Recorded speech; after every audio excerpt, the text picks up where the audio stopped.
Hey Luke, this is a great event. So why did you put this together?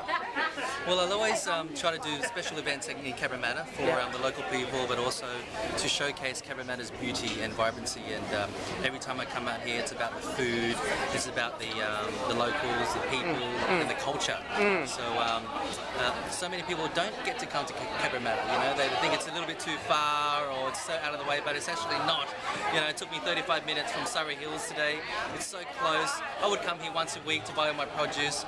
So I just wanted to show people what Cabramatta is all about, and to handpick the wonderful restaurants and food we have here, and give them a great experience on the street, you know, Vietnamese style. Look, it's wonderful. It really touched me when you said that you are a local boy. So did you grow up in the area? Yeah, my parents came here in 1978, stayed in the Villawood Centre there, and then we relocated to Cabramatta. Now my parents had a little restaurant here, where I grew up, where I worked, where I learnt the passion of food and produce, and I went to school in the area as well. So I left Cabramatta when I was 18, but I always come back every week because I miss home. This is my home, and you can't get better food here. Nowhere else is it. And you said you were in Villawood for 12 months or a year. Wow. Almost a was year. it different from what it is now? Yeah, I mean, for starters, it was called a hostel back then, whereas now it's called a detention centre. And you can come in and out, couldn't you? It wasn't like you couldn't go in and out. It wasn't as strict, It wasn't as strict. But yeah, luckily we were only there for a year, and we relocated to Cabramatta, and it's such a special place here. It's a very special place. I feel like every time I come out here, it's like you're on a weekend holiday. The produce, the markets, the fresh seafood, and fresh herbs and spices, and the many diverse cultures as well. So it's not just Vietnamese, but it's Chinese, Lao, Cambodian, Malay. There's so much to choose from, and that's why I love coming out here. Yeah, and I know you've got a new show that's coming out on SBS. Yes. Do you know when it starts, and what is it all about? The next show is about the beauty and the mighty Mekong River. So the Mekong River goes through 7 nations. It starts in China, it goes to Myanmar, flows through northern Thailand, and it goes down to Laos, Cambodia, and finishing in the Mekong Delta in Vietnam. And you go through all of that? Go through the whole river. My next series is the Upper Mekong, so China, Myanmar, and Thailand. That comes out in February the 24th, Thursday. Is there a highlight? Was there something that particularly really struck with you with that? I really enjoyed discovering all the different species in the Mekong River, the different seafood, the fish that are there, the freshwater fish.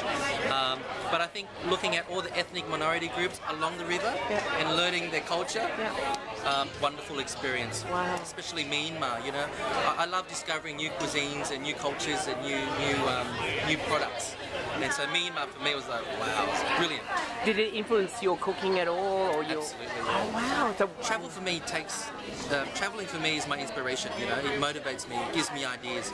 So every time we travel, I come back and we play with the different dishes, and you generate all that you've learnt into food.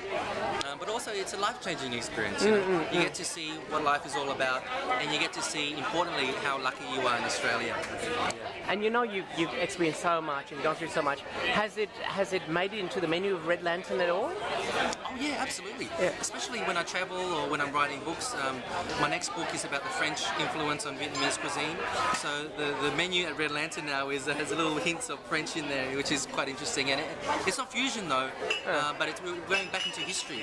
So the French colonized Vietnam for 100 years, so it's part of our culture already, you know. So you're just discovering new things. Yeah. Wow, so that's on the menu of Red Lantern right now? Yeah.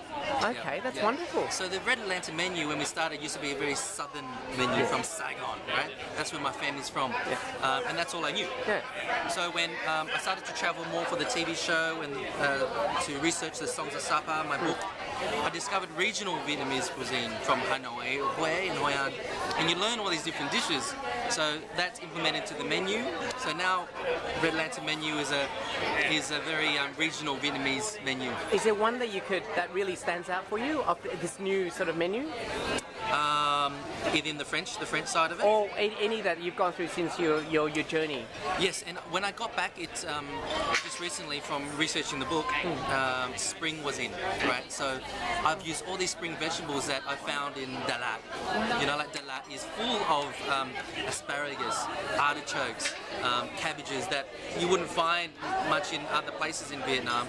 And the French brought these things there. these vegetables and herbs there. And so I came back to Australia and went, yeah, why aren't we using these vegetables? And that's made into the menu? It's made into the menu? What dish? What dish?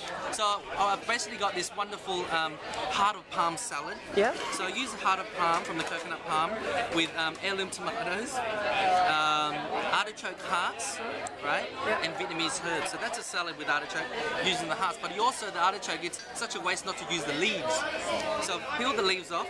I've slow cooked it with, I've braised it with young coconut juice and pork ribs. So the pork ribs have also been braised, but with artichoke leaves through there as well. So yeah. Wow! So it's on the menu now that people can actually try right now when they go to Red Lantern. Yep. And just finally, I know you have a charity called Little Lantern. Yes. Lantern, yep. Can you tell me a bit more about that? Yeah, I guess when I was talking about travelling earlier, how it really